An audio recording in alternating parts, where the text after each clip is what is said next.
শুনলেন? আপনি আমাকে 1 লাখ টাকা দিয়েছিলেন তো, সুদ সমেত 3 লাখ টাকা দিলাম। আরো লাগলে বলবেন।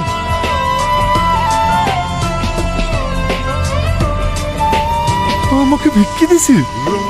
আরে তুই কি ভিক্ষি দিবি আমাকে? আমি তোকে ভিক্ষি দিয়েছি।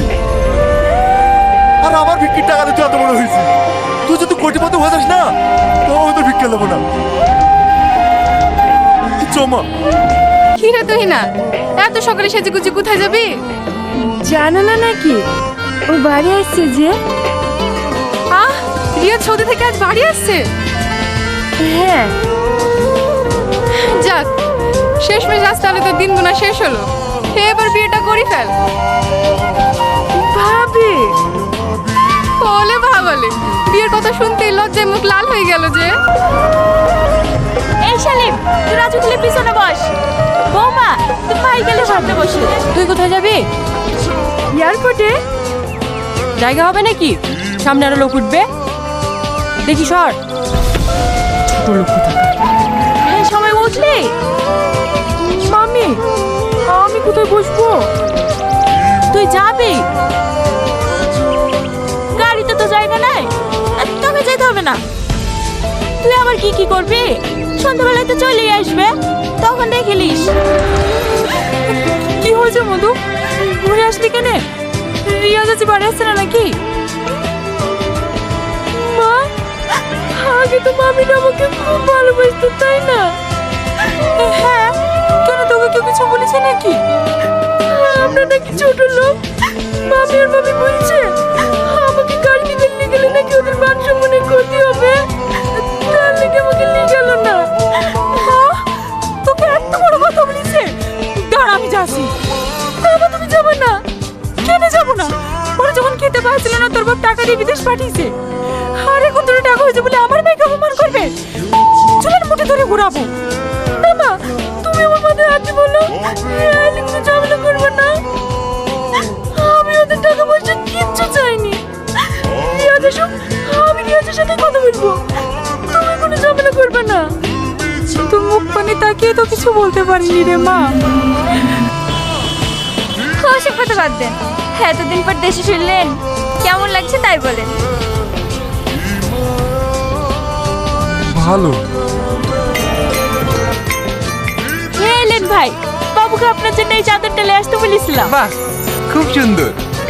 ভাবছি বুড়ির সাথে বিয়েটা দেওয়ার পরে রিয়াজকে বাজারে একটা দোকান করে দেবো, ব্যবসা করবে।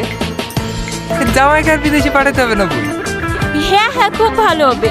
আমার আর ইচ্ছা নেই বাবুকে বিদেশে পাঠানোর। বাবু চলে গেলে বাড়ি একেবারে খালি খালি লাগে। ভালো আছো ভাবি? হ্যাঁ, আসি। লজ্জা কিন্তু কিছু আসে নাকি? এত অপমান করাও করে চলিস। এই লবণ, বাবু খুব পায়েস খেতে ভালোবাসে তো, তুই না বাবুর লেগে একটু পায়েস রান্না করেছি।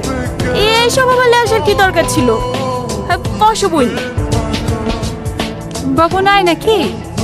না, বন্ধুদের সাথে একটু পাড়া পানে গেল। তাহলে আজ উঠি বই। আর মনে আছে তো, কাল কিন্তু বাড়িতে রান্না হবে না। বাবুকে নিয়ে সকাল সকাল আমার বাড়িতে পৌঁছে যাবেন। হ্যাঁ হ্যাঁ, ঠিক আছে, আবার আসবেন। আরে আসতে হবে, মেয়ে দিছি আপনার বাড়ি, না ডাকলে চলে আসবো। থাকো বৌমা, সকাল সকাল পৌঁছে যেও। ঠিক আছে আঙ্কেল। কিছু বলবা ভাই? বুলার লাগি তো আসনু। প্রধানের মেয়ের সাথে ছেলের বিয়ে দিছ নাকি? হ্যাঁ দিছি তো। ছেলে মেয়ে দুজন দুজনকে ভালোবাসে, পছন্দ করে। আর তাছাড়া রিয়া চুপি করার লিন বাড়ি এসছে, বিয়ে না দেওয়ার কি আছে? রিয়াজ ভাইকে ভালোবাসে? এই তুই থাম। বিয়ে তো দিছ, তাহলে রিয়াজের সঙ্গে যে তুই না বিয়ের কথা ছিল, সেটার কি হবে? কথা হয়েছিল, বিয়ে তো আর হয়ে যায়নি। এখন বের পেড়িতে বসে কত বে ভেঙে যাচ্ছে। আর কবেকার বাসি কথালি পড়ে আছে। ছি, তোদেরকে মানুষের রক্ত বলি কোনো জিনিস নাই রে। তোরা যেভাবে গিরগির মতো লং পাল্টাবি আমি কল্পনাও করতে পারিনি। যখন তোরা খেতে পারছিলি আমার টাকা দিয়ে আজকে বিদেশে পাঠানো, তখন প্রধান কোথায় ছিল? আমি জমি বেচে টাকা দিয়েছি। আর এখন দুটো টাকা হয়েছে বলি আমরাই পড়ে গেল, তাই না? সবাই তো তখন গ্রামের সবাই বলেছিল টাকা দিয়েছো রেস্টুরেন্টে বেটা পড়ে তো। মানুষের মুখের কথা বিশ্বাস করো না, কারো কথা তো শুনলে না। এবার দেখো। আচ্ছা দাঁড়ান দাঁড়ান দাঁড়ান, আপনাদের সাথে টাকালি ভাইকে বিদেশে পাঠিয়েছি বলেই তো তোর দেখাচ্ছেন যে রিয়াজের সঙ্গে তুই নার বিয়ে দিতে হবে। আপনার টাকা আমি এক্ষুনি ফেলে দিছি, তাহলে তো আর তোর দেখাতে পারবেন না। কি হয়েছে গো মা? বাবু তুই এসছি, তো তোকে বিদেশে পাঠানোর লেগে যে টাকাটা লিয়ে শুনো না, সেই টাকাটা লিয়ার লেগে রাত দুপুরে এসে ঝামেলা করছি। জামাই আপনাদের কাছে এটা আমি আশা করেছিলাম না। টাকা লাগবে আমাকে বলবেন, আপনার সাথে আমি 1 লাখ টাকা নিয়েছিলাম তো। দাঁড়ান, এইলেন, আপনি আমাকে 1 লাখ টাকা দিয়েছিলেন তো, সুদ সমেত 3 লাখ টাকা দিলাম, আরো লাগলে বলবেন।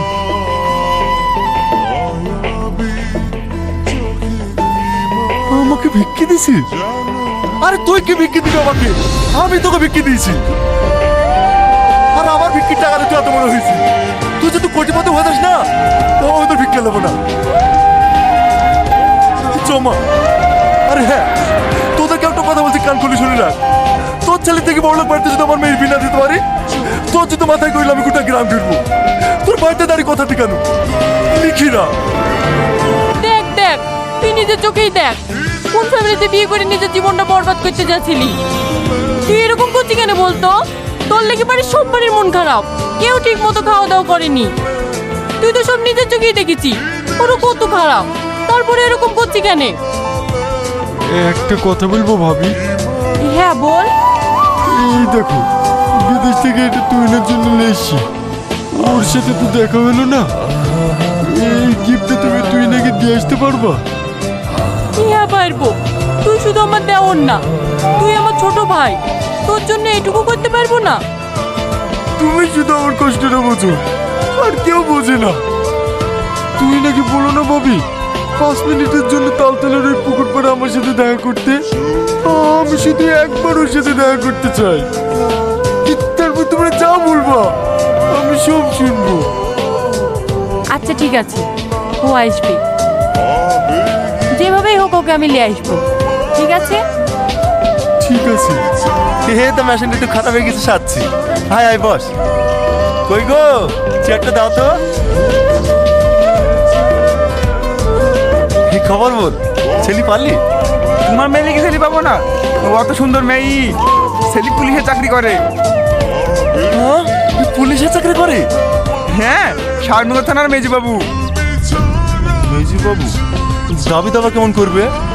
আরে কোনো দাবি দাবা নাই, ওরা তো বলছিল এই সপ্তাহে আশীর্বাদ করতে আসবো। এই দেখো ছেলের ছবি, তোমাদের পছন্দ হলেই ওদেরকে আসতে বুঝবো। বাহ, খুব সুন্দর। ও গো দেখো, ভালোই তো লাগছে। দাঁড়াও, আমি পরীকে দেখলে আসি।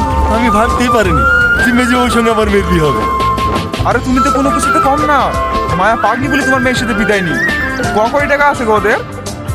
তোমার রাস্তার করে যে 2 বিঘি জমি আছে, ওইটা বিক্রি করলে তো 1 কোটি টাকা হয়ে যাবে। তুমি যদি বলো এর থেকে ভালো তো তোমার মেয়ে বিতে দেবো। না না, এই ছেলেটাই আমাদের খুব পছন্দ। তুমি ওদেরকে ফোন করে আসতে বলো। ঠিক আছে ভাই। কখন আসবি ভাবি? ও আর আসবে না রে। তুই জানিস ওরা আমাকে কিভাবে অপমান করলো? তোর গিফটটা হাতে দিতে অমনি আজের মেরে গিফটটা ভেঙে ফেললো। তারপর ওর মাকে ডেকে তুই মা বেটিতে মুখে যা আসলো তাই বলে অপমান করলো। আমি অনেক বোঝানোর চেষ্টা করেছি রে ভাই, ও আমার কোনো কথা শুনেনি। ও তোমাকে অপমান করেছে? দাঁড়াও আমি যাচ্ছি। আমার দিব্যি, তুই ওর সাথে কোনো ঝামেলা করবি নি। কিন্তু ভাবি, তুই কেন ওর পেছনে পড়ে আছি বলতো? প্রধানের মেয়ে কি দেখতে খারাপ? তোর লেগে আজ বাড়িতে 3-4 দিন ধরে অশান্তি, মা 1 গ্লাস পানি পর্যন্ত খায়নি। তুই কেন মানুষগুলোকে এভাবে কষ্ট দিচ্ছি বলতো? প্রধানের মেয়ের সাথে বিয়ে করলে তোমরা খুশি তো? যাও, বিয়ের দিন ঠিক করো। লে পড়িলে চালাইও না। কি রে, এখনো রেডি হসনি? আমি বিয়ে করবো না। তুই কেন এরকম করছিস বলদিনি? গ্রামের মরল মালতি আত্মীয় স্বজন সবাই এসে বসে আছে, দরকার হলে আমি তোর পা ধরছি। কি করছো মা?